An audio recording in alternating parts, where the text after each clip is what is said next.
في الفيديو اللي فات كنا اتكلمنا بالتفصيل عن ازاي تحط صورة البروفايل والباك جراوند بتوع اليوتيوب. فلو لسه ما شفتش الفيديو ممكن تتفرج عليه من هنا وترجع بعدها تتفرج على الفيديو ده، عشان هنتكلم النهاردة عن تاني خطوة في صناعة المحتوى لمصممين الجرافيك، وهي الفكرة وكتابة السكريبت. فمن غير ما نضيع وقت يلا نبدأ الفيديو، بس قبل ما نبدأ متنساش تعمل لايك وسبسكرايب وانزل بالانترو. أنا مصمم مش ماشي قبل ما تتكلم. كنا اتكلمنا في الفيديو ده قبل كده عن ازاي تلاقي ملايين الافكار وتتغلب على الكرييتيف بلوك، فياريت لو ما اتفرجتش على الفيديو تبقى تتفرج عليه عشان من بعده مش هتتعب تاني عشان تلاقي افكار. بس خلينا نقول كام حاجة دلوقتي ممكن تنفعك بشكل كبير انك تلاقي افكار للفيديوهات.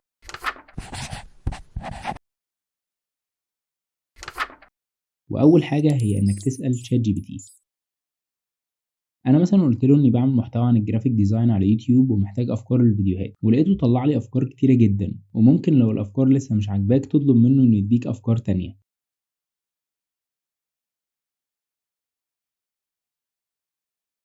وتبدأ تجمع من الافكار اللي اقترحها عليك الحاجات اللي عجبتك، وتبدأ تعمل سيرش بيها على يوتيوب، وتشوف لو في صناع محتوى عملوا فيديوهات عن الأفكار دي، أو تشوف لو الفيديوهات دي جايبة مشاهدات كويسة والناس ريليتد ليها ومحتاجاها ولا لأ. وما تنساش كمان إنك تسجل عندك كل الأفكار اللي أنت جمعتها وأي فكرة تجيلك عشان ممكن تحتاجها قدام.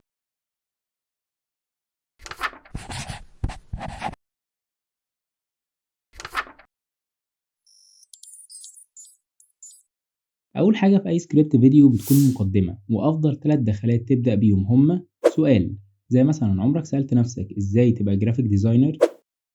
أكشن أو فعل زي امبارح كنت شغال على التصميم ده. كليف هانجر أو بداية مشوقة زي أنا قررت إني مش هكمل في مجال الجرافيك تاني.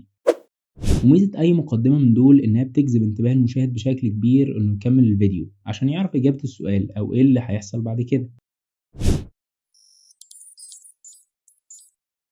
نخش على تاني حاجة في السكريبت وهي موضوع الفيديو نفسه، ونصيحة هتفرق معاك جدا وهي إنك تقسم الفيديو بتاعك لفقرات أو مراحل. زي لو تلاحظ في فيديوهات التريكات اللي بعملها بتلاقيني مقسم الفيديو لمراحل وفي فاصل بين كل تريكاية والتانية، وده بيساعد بشكل كبير إن الفيديو يكون منظم والمشاهد ما يتوهش منك.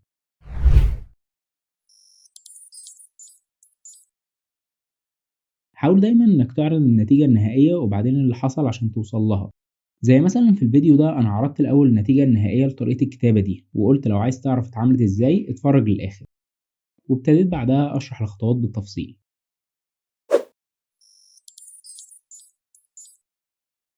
ويفضل برضو إنك تختار كلمات بسيطة وسهلة على معظم الناس إنها تفهمها، يعني بدل ما تقول على سبيل المثال ممكن تقول مثلا.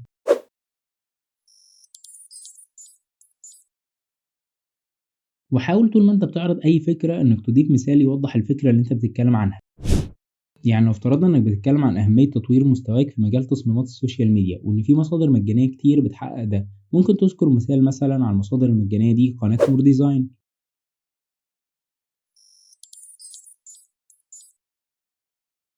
دلوقتي هنروح لخاتمة الفيديو وممكن تلخص فيها السكريبت كله في نقط سريعة.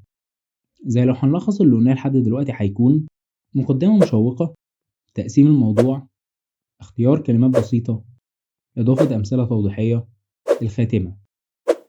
ومهم جدا وانت بتختم انك بتعمل حاجة اسمها call to action، واللي فيها بتطلب من المشاهدين طلب زي مثلا ما تنسوش تعملوا لايك وسبسكرايب، ويا ريت لو تعملوا كده بجد دلوقتي.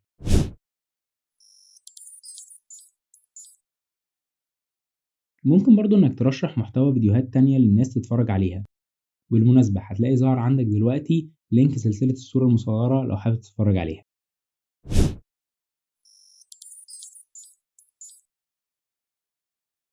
واخر واهم حاجة معانا وهي مراجعة السكريبت، واسهل طريقة تراجع بيها السكريبت هي انك تقراه بصوت عالي وتشوف لو اتلخبطت في جزء او حسيته مش مفهوم او حتى مش مناسب، فساعتها بتعدل عليه لحد ما توصل للشكل المريح بالنسبة لك. وبس بكده نكون وصلنا لنهاية الفيديو. ما تنساش لو عجبك الفيديو اعمل لايك وسبسكرايب، ولو ما عجبكش اعمل شير وكومنت. اشوفك الفيديو الجاي، سلام.